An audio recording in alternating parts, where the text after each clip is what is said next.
penemuan 5 mayat satu keluarga. Seluruh korban ditemukan terkubur dalam satu lubang di dalam rumah. Lebih dari itu, dia juga ngerasa disepelein. Inilah awal mula Sobirin punya niat yang lain ke Pak Anto.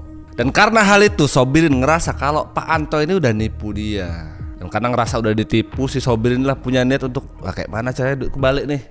Tapi cara yang mau dipakai sama Sobirin ke Pak Anto ini menurutku lumayan tidak masuk akal dan tidak wajar untuk angka 750.000 ya. Bukannya nyepelein nilai ya mas. Jadi begini. Jadi si Sobirin ini punya niat untuk satu keluarga.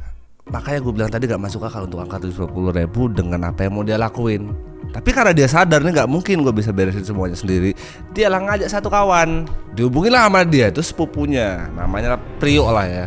Prio ini usianya 29 tahun. Dijelasin semuanya niatnya si Sobirin ini ke si Prio. Di situasi itu Prio tuh lagi BU. Apalagi sama Sobirin, si Prio ini dijanjikan nominal yang tidak sedikit 200 juta. Udah sama orang BU dikasih gambaran uang di depan mata 200 juta. Ya gak ada pilihan lain, digas. Sampai ada tanggal 29 Agustus 2025, Sobirin sama si Prio tadi datanglah ke rumahnya Pak Anto. Modus ya, mereka berdua tuh datang ke rumahnya Pak Anto untuk ngomongin bisnis minyak goreng.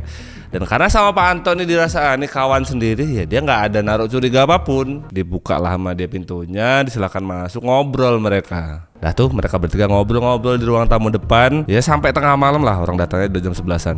Terus ada satu waktu Pak Anto inilah diajak ke ruangan belakang. Jadi di halaman rumahnya Pak Anto ini ada halaman belakang. Halaman belakang ini biasanya dipakai untuk naruh stok yang ada di toko, yang nggak ketampung di toko, sementara waktu ditaruh di sana. Diajaklah sama si Sobirin Pak Anto ke belakang sana. Nah tapi yang nggak Pak Anto tahu, dua tamu anjing ini ya, ini datang sebelum ngetok pintu rumah.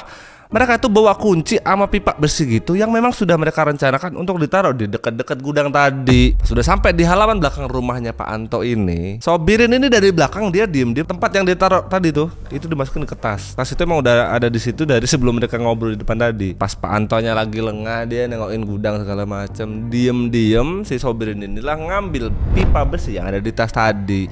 Diambil lah dia dari belakangnya Pak Anto gitu, diangkat begini.